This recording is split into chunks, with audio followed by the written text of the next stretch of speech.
Hai guys, bertemu lagi di Olivia. Jadi di video kali ini aku akan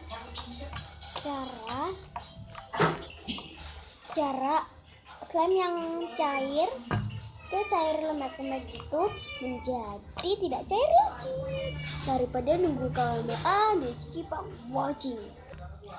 Bahan yang diperlukan hanya satu, yaitu sabun. Jadi kalian masukin sabunnya, nggak usah banyak-banyak karena gitu aja. Lalu bisa diaduk, bisa dimainin sampai keras, sampai final tekstur ya guys. Dan kita kedatangan tamu, yaitu sorry sakit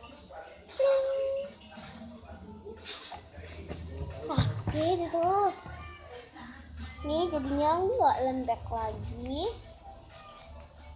nggak lengket lagi.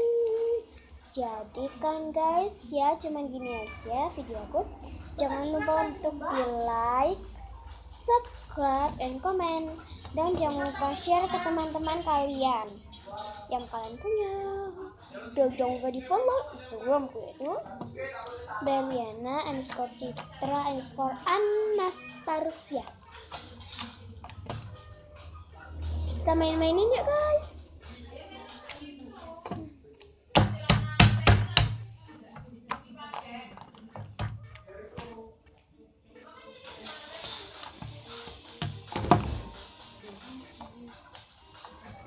Enak juga ya dimainin.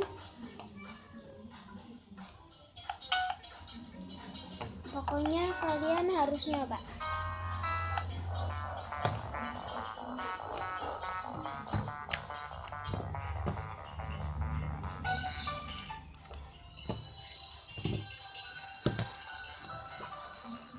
Oke, harus nyoba. Benar-benar harus nyoba.